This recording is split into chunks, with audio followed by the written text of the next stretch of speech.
Bienvenidos al podcast de Quiero ser como Letizier. Es viernes y una semana más ya estamos aquí para hablar de fútbol. Antes de empezar, quiero daros las gracias por estar ahí, por escuchar el episodio de la semana pasada o cualquier otro de los que tenéis disponibles, que ya sabéis que no caducan, y por supuesto, por vuestro apoyo en las redes sociales. Os animo a que lo sigáis recomendando a vuestros amigos, para que poco a poco lleguemos a más gente. Sin más preámbulos, empezamos. Bienvenidos al capítulo 15.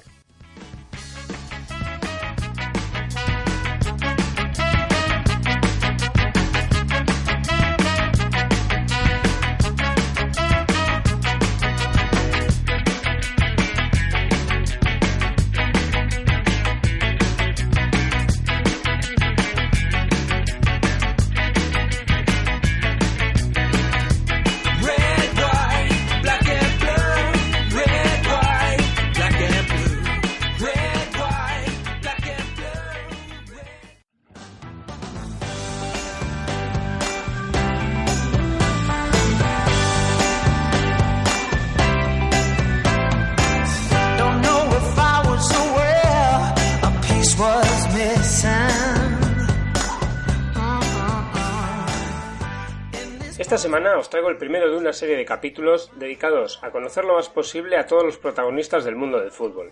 Está claro que los actores principales son los futbolistas, y también quiero acercarme a alguno de ellos, pero hay una serie de personajes, de elementos, sin los cuales sería imposible que ellos, los actores principales, alcanzasen su máximo potencial y rendimiento. El invitado de esta semana no lo ha tenido fácil para llegar a la élite, pero a base de trabajo lo ha conseguido. Es Jon Pasqua, entrenador de porteros que ha formado parte del cuerpo técnico de Quique Setién en su andadura en el Real Betis. Con él aprenderemos más sobre sus funciones, sobre su trabajo y también repasaremos su trayectoria. Hola Jon, bienvenido a este rinconcito de fútbol que es Quiero ser como Letizier. Lo primero de todo, muchísimas gracias por este ratito. Y bueno, para empezar un poquito con tu trayectoria, tú estuviste jugando a fútbol y te retiraste creo que en el Cacereño. Luego pasas por Amorebieta y creo que llegas al Athletic, donde estás 6 años en la fundación con chavales y en el Bilbao Athletic. Sales del Lezama. ¿Es duro salir del Lezama? Porque mucha gente lo dice, ¿no? Que es como otro mundo el Lezama. Bueno, sí, sobre todo a ver, es duro por el hecho de que, claro, te cuesta llegar, ¿no? Porque me costó aproximadamente 5 años pues llegar a ser profesional como modelo ahí.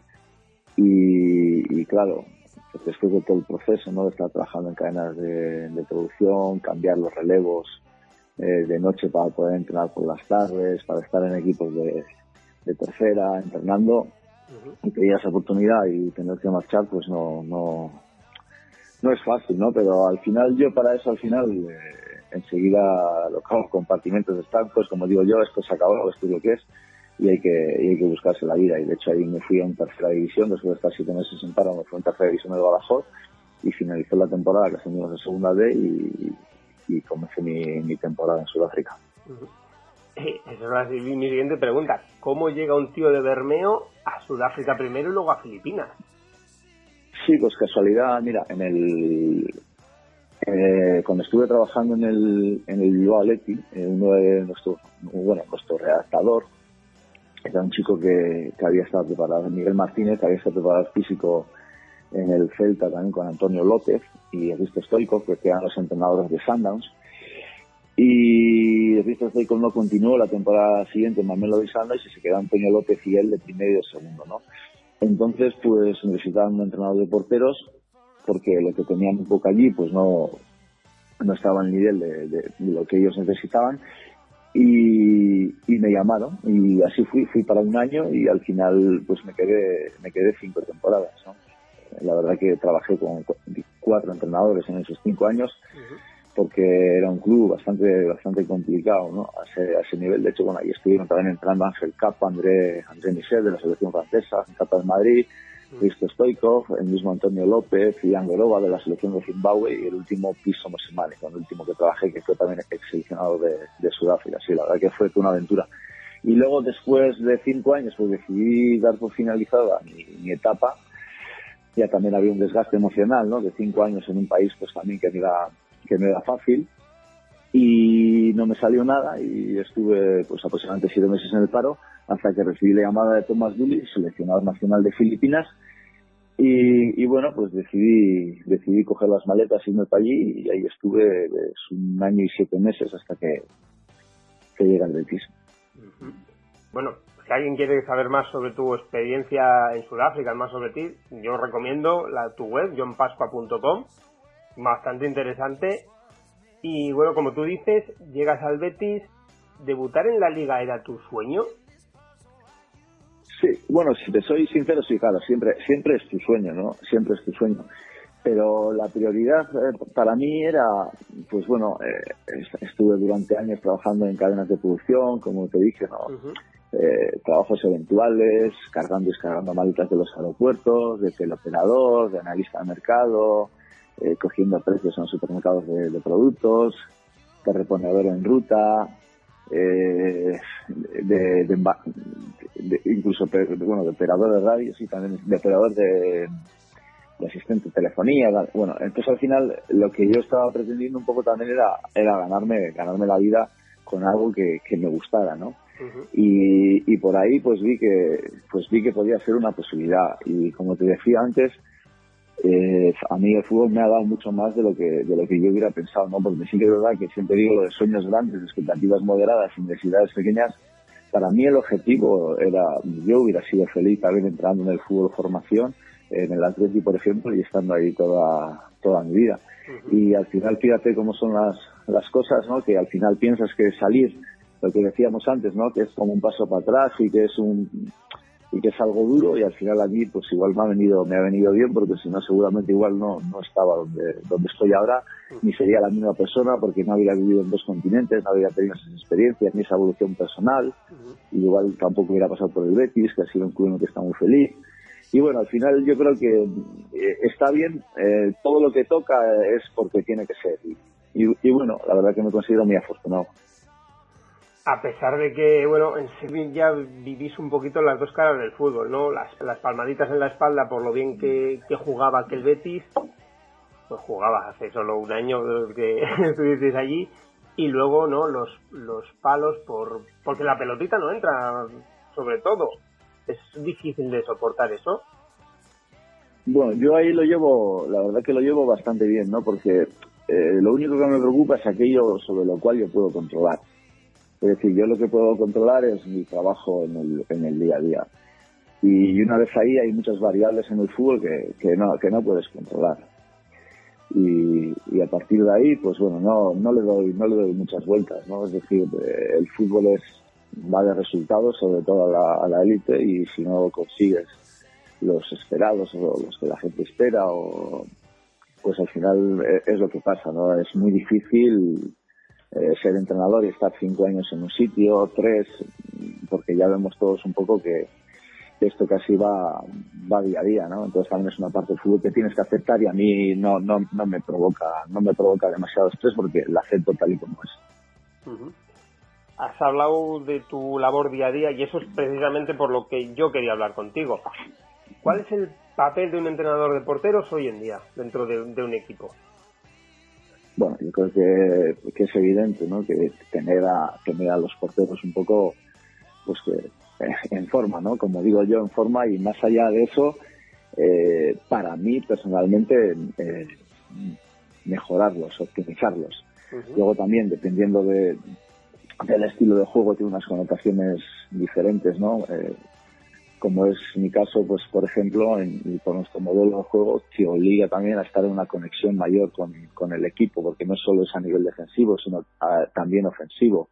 Entonces, claro, no puedo hablar de mi trabajo, no puedo decir que es el mismo hace, por ejemplo, cuando estaba entrenando en Sudáfrica o Filipinas, o incluso en el Atleti, igual los años que estuve, uh-huh, a mis 2 últimos años en el Betis, ¿no? Porque el tipo de juego era totalmente diferente, ¿no? Y luego está también, pues, es decir, la responsabilidad que tú asumes con hacer los mejores, ¿no? Porque, como digo yo, me lo he dicho en muchas ocasiones, jamás he saltado un campo de entrenamiento en todos estos años, son 17, 18 que llevo dedicándome al fútbol.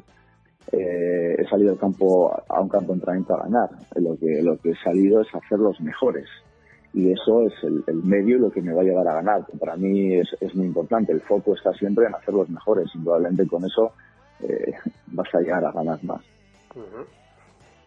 Cada vez más el portero tiene más peso específico, como bien has comentado, sobre todo pues en tu última experiencia en el Betis, más peso específico en el juego colectivo.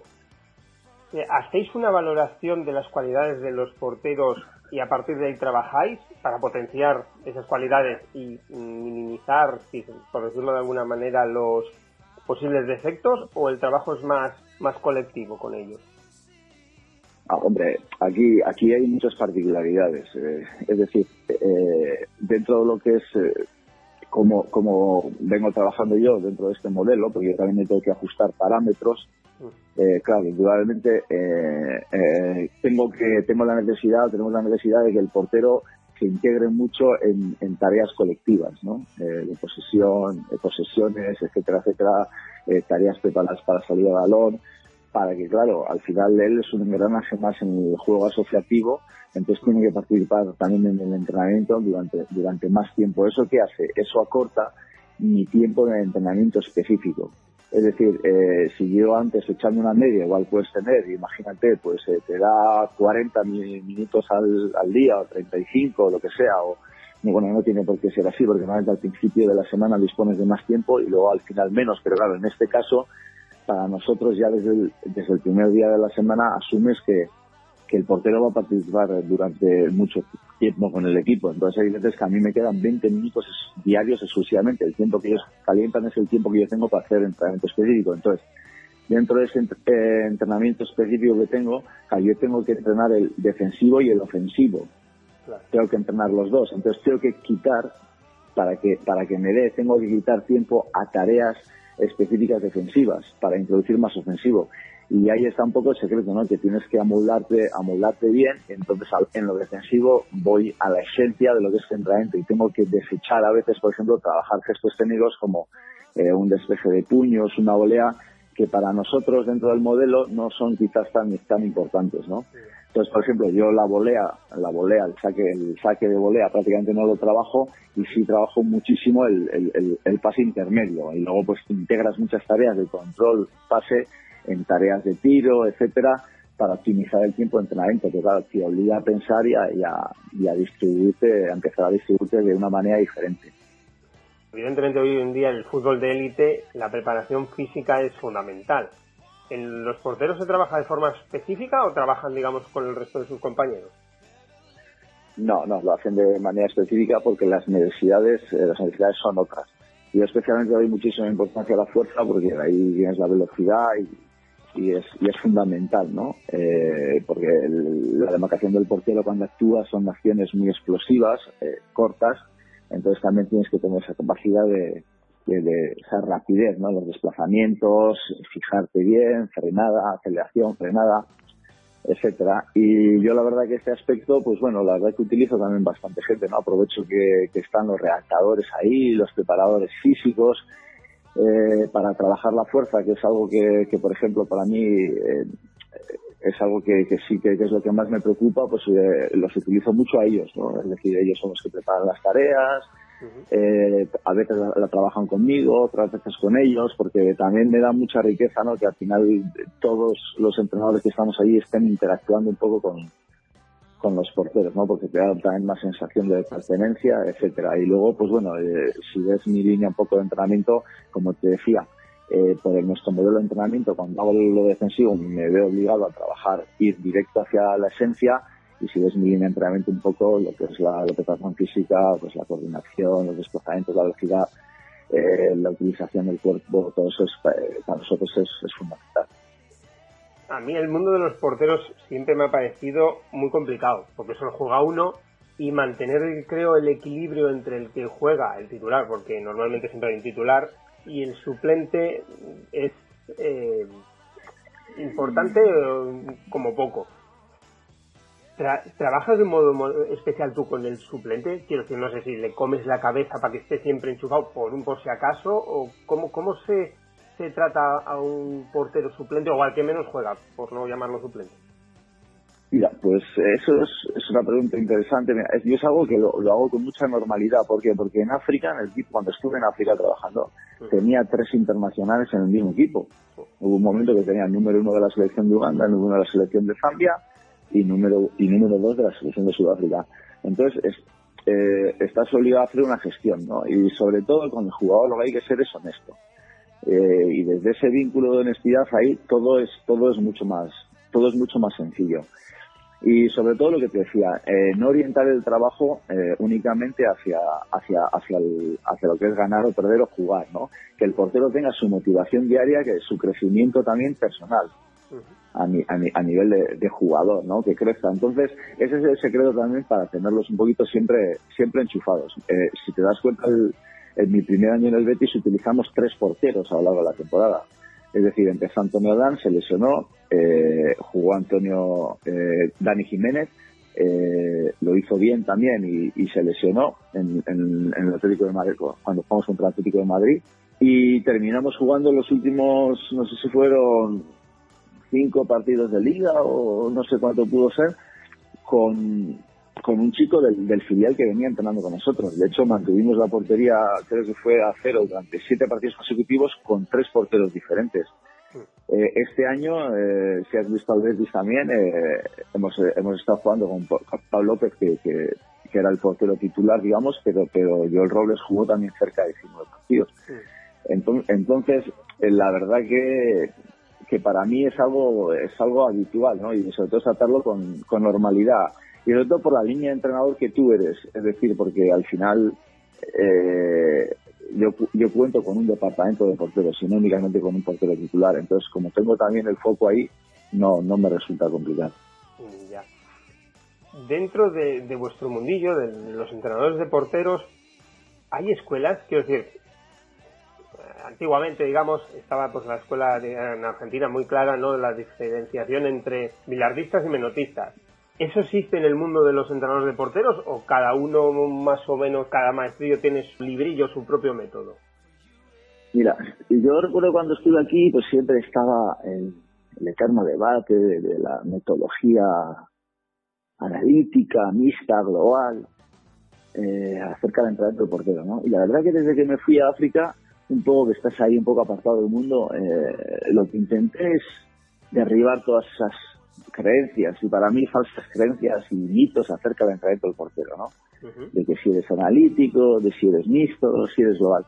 Y desde mi vuelta a España, la verdad que hago lo mismo, ¿no? Me preocupa muy poco, es decir, si soy analítico, si soy mixto, si soy global, si no me encasillo. ¿Por qué? Porque lo que estoy centrado es en hacer lo que toca. Es decir, y si en este momento tengo que hacer tareas más analíticas, las hago. Si en este momento tengo que hacer tareas de otra manera, pues las hago también.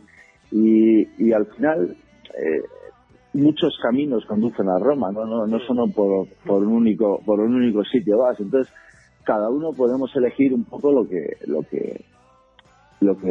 queremos hacer, ¿no? O cómo pensamos que vamos a llegar mejor al portero. Volviendo, por ejemplo, un poco al modelo, mucha gente me dice, no, es que usted, las tareas son muy analíticas, son cerradas. Y bueno, yo digo, no, porque el portero entrena 1 hora y media, 1 hora 3/4 con el equipo. Y conmigo al día solo tiene 20 minutos. Entonces, él está entrenando bajo un método o una metodología global, porque entrena siempre con el equipo. Entonces, cuando está conmigo, yo en 20 minutos necesito trabajar la fuerza, la velocidad, la técnica, las situaciones tácticas del juego con el pie. Entonces, tengo que hacer tantas cosas que no me da. Entonces tengo que ir un poco como ya esas tareas, digamos, globales que yo podría hacer, simulaciones del juego, ya las está haciendo el portero con el equipo, porque está 1 hora y media con el equipo y 20 minutos conmigo. Entonces no tengo necesidad yo de hacer un poco ese trabajo. Y luego está otra cosa de que lo que haces no es lo que se ve. Es decir, porque a veces esos 20-25 minutos a mí particularmente me dan para mucho. Trabajo a un ritmo muy alto, utilizo el sistema de rotación de tareas y de espacios donde tengo prácticamente 4 o 5 tareas montadas en el campo. Ya cuando salgo, los porteros en 20-25 minutos hacen gran cantidad de tareas porque van rotando una a otra. Meto muchísimas de juego con el pie intercaladas. Entonces, al final, lo de la metodología, yo la verdad que yo ya me deshaté de esas falsas creencias un poco, ¿no? No me condiciona cómo están trabajando tampoco el resto de profesionales. Sí que me gusta ver de vez en cuando para aprender, pero no ver desde ver la tarea, sino más lo que me gustaría es entender los razonamientos que te llevan a hacer una cosa y otra, ¿no? Porque eso es lo importante de un modelo de trabajo, ¿no? Lo que importa no es lo que hagas, porque una cosa es lo que tú veas desde fuera y otra cosa es la intención de eso, ¿no? Porque si nosotros hacemos un papel y 5 entrenadores de porteros desarrollamos la misma tarea, te aseguro yo, para el que le está viendo, no le va a parecer ni tan siquiera similar. Le va a parecer totalmente diferente por las connotaciones, por las correcciones que haces, etcétera. Entonces esto es un tema bastante amplio y de bastante debate. Entendiendo que lo que te estoy contando indudablemente es mi verdad, y luego está la verdad de los demás y luego la verdad, ¿no? Pues, la verdad que esto hay muchos matices y la verdad que cada uno tiene que preocuparse un poco de lo que él hace, de lo que él siente y sobre todo entender que eso que estás haciendo está para el servicio del jugador. Es decir, y yo hay veces si veo que lo que estoy haciendo funciona, pues sigo en esa línea. Indudablemente eso también lo consensúas con el portero, porque no es que tú vayas haciendo una batería de tareas y él vaya tragándolas. Es decir, yo también hablas con los porteros, si esto les está ayudando, si no, que puedes modificar. O sea que hay muchas cosas aquí dentro de esto. Uh-huh. Tú has trabajado con chavales y también, evidentemente, con profesionales. ¿Qué es más fácil? ¿Trabajar con chicos que todavía están, digamos, por moldear? ¿O con profesionales que bueno, se conocen más a sí mismos, pero igual también, como estás comentando, se les puede ayudar a mejorar? Yo creo que todo el mundo tiene margen de mejora. Para mí es más sencillo, indudablemente, trabajar con profesionales, ¿no? ¿Por qué? Porque los niños se despistan realmente rápidamente, tienes que estar mucho más encima, es decir, la calidad no es la misma en la fluidez de las tareas. Son procesos totalmente diferentes. Al final el proceso es el mismo, es hacerlos mejores, ¿no? Lo que pasa es que en el fútbol de élite o el portero profesional, es decir, tienes menos tiempo. No es el mejor espacio ni el mejor ambiente para ayudarles a crecer, ¿no? Porque eso se tiene que hacer un poco en las etapas de formación. Pero sí que es verdad que los porteros a nivel de primera división lo que les pasa muchas veces es que la competición les come tanto que se olvidan de seguir aprendiendo. Y cosas básicas que antes igual dominaban cuando estaban en etapas de formación las terminan perdiendo porque están centrados únicamente en la competición, ¿no? Uh-huh. Y eso también es importante. El paso por las etapas inferiores, lo que para mí es un paso obligado del entrenador de porteros. Es decir, ¿por qué? Porque te obliga a desarrollar mucho la inteligencia tuya como técnico para resolver problemas, ¿no? Cuando estás viendo situaciones de juego, hay que tomar decisiones, o bien hablando de la técnica, es decir, te obliga a resolver problemas que ellos tienen a través de tareas, ¿no? Y eso es muy importante, ¿no? Porque hay veces que terminas o directamente entrenas un portero profesional que ya prácticamente está muy hecho y está muy trabajado y claro, no tienes necesidad de ir a solucionar un poco todos esos problemas, ¿no? Entonces al final también te pierdes algo, ¿no? Como entrenador. Y todo este tiempo que he pasado en la base, he entrado a niños desde los 9 años hasta edad adulta, pues me ha dado una experiencia terrible a la hora de lo que te estoy diciendo, ¿no? A mí personalmente me gusta también más el adulto porque puedes llegar a tener conversaciones un poquito más de otro nivel por la madurez, etcétera, etcétera. Y me supone un reto mayor, ¿no? Sobre todo a nivel profesional, ¿no? Que son cada vez porteros mucho más preparados, maduros, que te obligan también a ti a irte a otro nivel, ¿no? Porque al final te los tienes que ganar en base a tu conocimiento, ¿no? Y eso también es un reto muy bonito, ¿no? Cada vez que estás más arriba, y yo siempre lo digo, te vas haciendo mejor entrenador, pero a la vez que te haces mejor entrenador también amplías un poco el foco de la ignorancia, es decir, te das cuenta tú también de tus propias limitaciones y que hay muchísimas cosas que te quedan por aprender. ¿Y cómo lo equilibras? Como digo yo, pues siendo cada vez mejor en aquello que haces, ¿no? Porque tú como entrenador tienes también tus limitaciones y yo como entrenador de porteros no puedo saber de todo ni puedo dominar toda la perfección. Entonces a partir de ahí es mucho más sencillo. Para ti, ¿cuál ha sido no sé si ha sido el mejor portero o el más completo que hayas visto de la historia? O yo qué sé, cogiendo cosas de unos y de otros. Yo creo que por ejemplo, si nos tiramos a la época de atrás un poco más reciente, o veíamos, por ejemplo, Arconada cuando era portero de la selección nacional en el pasado reciente, más o menos, ¿no? O el mismo Zubizarreta, que también estuvo mucho tiempo. Yo creo que no los puedes comparar quizás ahora con porteros de las características, por ejemplo, de Ter Stegen o Ederson Moraes, o no sé, el mismo Neuer. Es otro nivel. Es un portero, yo creo que mucho más integral, ¿no? Que domina muchos más aspectos del juego, porque al final lo que es tener esta capacidad, ¿no?, para asociarte con el equipo, etcétera, lleva también al portero un poco a otro nivel, ¿no? Porque eso que siempre se ha dicho, lo del portero, pues lo que tiene que hacer es parar, lo que tiene que hacer es parar. Sí, está muy bien, ¿no?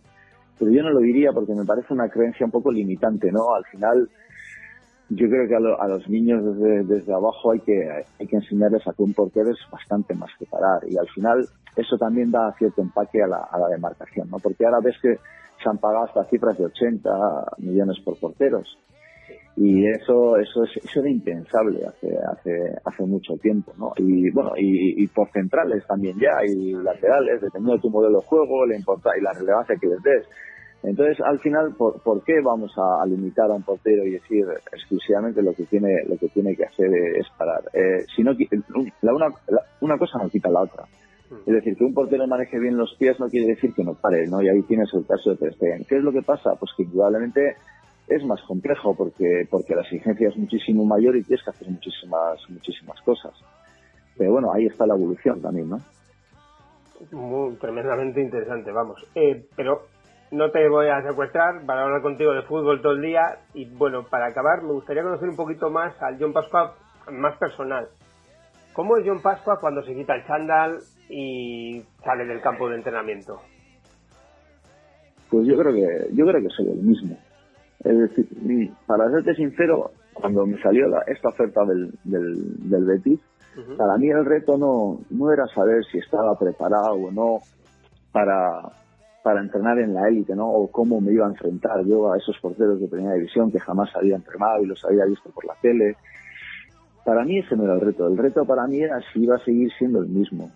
Es decir, si no iba a cambiar, ¿no? Porque a veces en esto del fútbol, muchas veces el personaje termina comiéndose a la persona, ¿no? Y para mí, si estás en la élite y no tienes la libertad y el privilegio de ser uno mismo, ¿no?, que es lo más grande que puedes tener en esta vida, no vale mucho. Y luego soy una persona que tengo constancia del tiempo. Es decir, cuando hablo de tengo constancia del tiempo, es decir, hay mucha gente que se da cuenta que la vida es corta cuando algún familiar pues pasa una enfermedad grave y te das cuenta de que la vida es muy corta.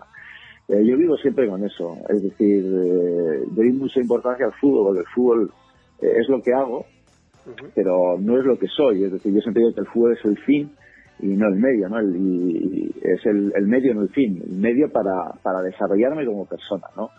Te comentaba también antes que si yo tuviera un talento brillante para tocar la guitarra y tendría que estar enseñando a 10 chicos que quisieran ser grandes músicos, sería feliz, ¿no? Porque yo me di cuenta en todo este tiempo que lo que a mí me hace feliz es ayudar, ¿no? Como decía Jacinto Benavente, por el único egoísmo aceptable, ¿no? El de hacer que todos estén bien para estar a lo mejor, ¿no? A mí ayudar me hace sentir mejor persona, y desde ahí pues estoy desarrollando eso, como ya le llamo yo, ¿no? Mi Kigai a través del fútbol, ¿no? Entonces, cuando uno también ya a nivel personal, ¿no?, estás bastante centrado, sabes lo que te hace feliz, ¿no? Sabes lo que quieres y cómo quieres conseguirlo, es todo más sencillo, ¿no? Y luego todo eso parte también por el gran respeto que tengo hacia mi trabajo, ¿no? Porque la verdad, como te decía antes también, me siento un privilegiado porque hoy en día, por poder trabajar en aquello que te gusta y en un mundo tan maravilloso como es el del fútbol, ¿no? Maravilloso, y bueno, tiene sus dos lados, ¿no? Pero bueno, siempre pones el foco en lo positivo, en la forma que te hace sentir feliz. Y en este aspecto yo no creo que yo cambie mucho, ¿no?, del guión profesional al guión persona, porque yo creo además que es que tienen que estar alineados. Es decir, no tengo una cara para ser entrenador y mi cara de profesional es esta. No me cambio una chaqueta, depende de lo que haga. Vivo en ese aspecto bastante lineal y yo creo que además esa forma de ser mía también me ha ayudado mucho a ser mejor entrenador, porque es decir, no me siento nunca criticado, porque el secreto en esto no es defenderte, sino no sentirte atacado, ¿no? Y en ese aspecto me encuentro en un espacio tan privilegiado, ¿no? Es decir, joder, todo lo que he conseguido, ¿no? Con todos estos años de trabajo y la suerte que he tenido de poder estar aquí, entonces al final relativizo mucho las cosas, ¿no? Cojo lo positivo y procuro tomarme las cosas, como suelo decir muchas veces, con humor y con amor. Así que bueno, pues la verdad que yo creo que soy el mismo. Bien, y ya la última, ¿cómo te ves dentro de 10 años? Como te decía,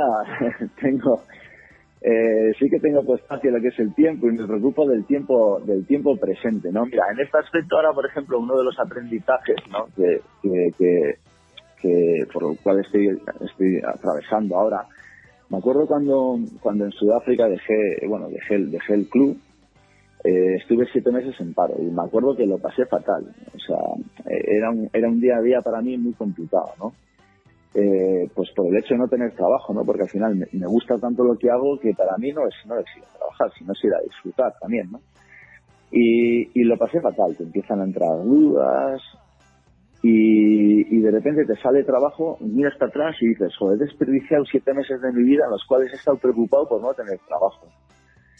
Y claro, ahora estoy en esa misma situación, ¿no? Es decir, no tengo trabajo en estos momentos, no sé cuándo lo voy a tener, pero estoy en ese proceso personal de decir, mira, no quiero que pase como la otra vez, porque estoy seguro de que trabajo tarde o temprano me saldrá. Entonces, no quiero que, por ejemplo, si me sale trabajo dentro de 5 meses o dentro de 3, mirar atrás y decir que he desperdiciado 4 meses de mi vida por estar 5, por estar triste porque no tengo trabajo. Es decir, esto es tan sencillo como no va a depender de mí, que me salga mi trabajo no va a depender de mí. Es decir, yo ya he hecho lo que tenía que hacer, que es cuando he estado trabajando, pues dar lo mejor de mí y ahí está mi trabajo. Entonces, a partir de ahí, pues esperar con paciencia y vamos a ver lo que pasa. Y no tengo ninguna expectativa, no miro más allá del día a día un poco, y sí que a unos meses vista me gustaría tener trabajo y si puede ser mañana ya, pero como es algo que no depende de mí, no voy a pensar qué va a pasar dentro de 10 años porque es que es imposible, vamos. Pues hasta aquí esta charla con Joan Pascua, entrenador de porteros.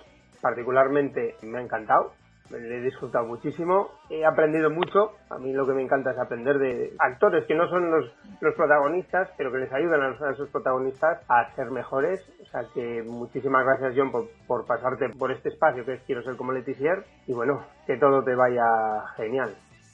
Sí, por lo menos que me vaya todo como hasta ahora. Muchísimas gracias a ti por haber pensado en mí para la entrevista.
Y con este Summer Night de Daxten llegamos al final de este 15º episodio del podcast de Quiero ser como Letizia.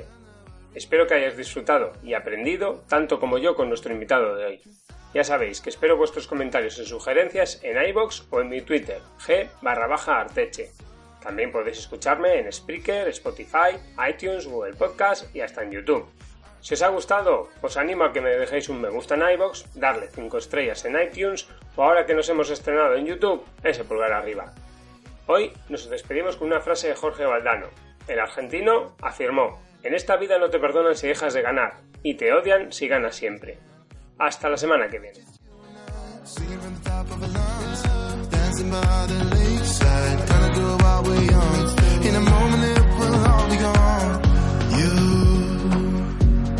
Gotta understand that we get one chance